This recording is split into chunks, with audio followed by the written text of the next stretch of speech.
یہ ہے ابراہیمی معاہدوں یعنی ابراہم اکارڈز کا مختصر خلاصہ۔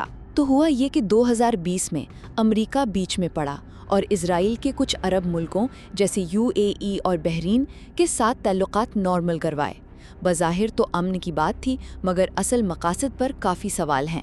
پہلی بات، بظاہر تو مقصد تھا معاشی، سفارتی، سیکیورٹی تعاون، لیکن ناقدین کہتے ہیں اصل کھیل تھا فلسطینی کاز کو سائیڈ پہ کرنا، ایران کے خلاف بلاک بنانا اور ٹرمپ کی جیت دکھانا۔ شامل عرب ملکوں کے بھی اپنے فائدے تھے، جیسے سوڈان کا نام لسٹ سے نکلوانا یا مراکش کو مغربی صحارا پر امریکی سپورٹ ملنا۔ دوسری بات، انہیں ابراہیمی کہنا ایک چال تھی، حضرت ابراہیم علیہ السلام کی مشترکہ عزت استعمال کر کے قبولیت بڑھانا، مگر مذہبی حلقے قرآن کی بنیاد پر کہتے ہیں کہ حضرت ابراہیم تو خالص مسلمان تھے اور قرآن میں یہودیوں اور نصرانیوں سے گہری دوستی کی ممانعت ہے۔ اسے ایک بڑے بین المذہب اتحاد والے ایجنڈے کا حصہ بھی سمجھا جاتا ہے۔ اور آخری بات، فلسطینی قیادت اور عوام نے انہیں بالکل مسترد کیا۔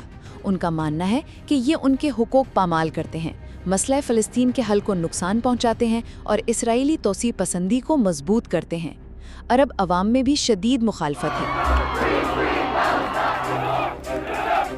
کچھ تجزیہ کار غزہ جنگ کو بھی انہی معاہدوں اور نتنیاہو کے عزائم سے جوڑتے ہیں۔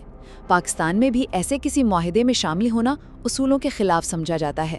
خلاصہ یہ کہ ابراہیمی معاہدے امن کے نام پر مشرق وسطیٰ میں گہری سیاسی دراڑیں ڈالنے اور مذہبی بحث چھیڑنے والے متنازع اقدام ثابت ہوئے۔